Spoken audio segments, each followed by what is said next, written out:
বাড়িতে যেদিন নিরামিষ হয় সেদিন কি করব কি না করব এই নিয়ে ভাবতে ভাবতে অনেকটা সময় কেটে গেলেও শেষে একটা সহজ সমাধান কিন্তু আমাদের পনির।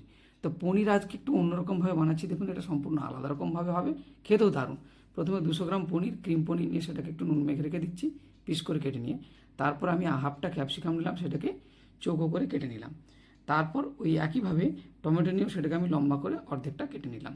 আচ্ছা, এইগুলো শেষে লাগবে, এখন লাগবে না, শুধু কেটে রেখে দিচ্ছি। এবার একটা মশলা করবো, তার জন্য আমি 1 চামচ পোস্ত আর কয়েকটা কাজু বেটে নেবো শিলে। এবার কড়াইতে পরিমাণ মতো সর্ষের তেল দিয়ে এক এক করে পনিরগুলোকে দিয়ে একদম হালকা জাস্ট একটু দাগ হবে এরকমভাবে ভেজে তুলে নেবো। তারপর কড়াইতে পরিমাণ মতো তেল রেখে তার মধ্যে আমি দিয়ে দেবো শুকনো লঙ্কা আর কালো জিরে ফোড়ন। তার মধ্যে এবার পেস্টটা দিয়ে একটু নাড়াচাড়া করবো।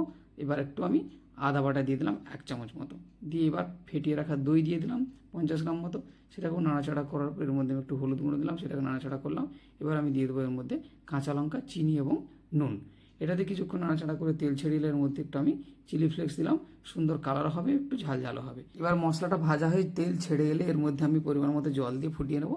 তারপরে এক এক করে পনিরগুলো দিয়ে নাড়াচাড়া করবো। যখন জল মরে আসবে তখন এর মধ্যে আমি ক্যাপসিকাম এবং টমেটোটা দিয়ে দেবো, দিয়ে আরও কিছুক্ষণ নাড়াচাড়া করে যখন গায়ে গায়ে হয়ে যাবে তখন আমি নামিয়ে নেবো। ব্যাস, তৈরি হয়ে গেলো দারুণ একটা পনির আইটেম। এটা আপনি পরোটা, ভাত অথবা পোলাও যে কোনো জিনিস দিয়ে খেতে পারেন। দারুণ সুন্দর খেতে, একবার বানাবেন এবং বানিয়ে কেমন হয় আমাকে জানাবেন। আর আমাদের ভিডিও ভালো লাগলে চ্যানেলটিকে সাবস্ক্রাইব করে আমাদের পাশে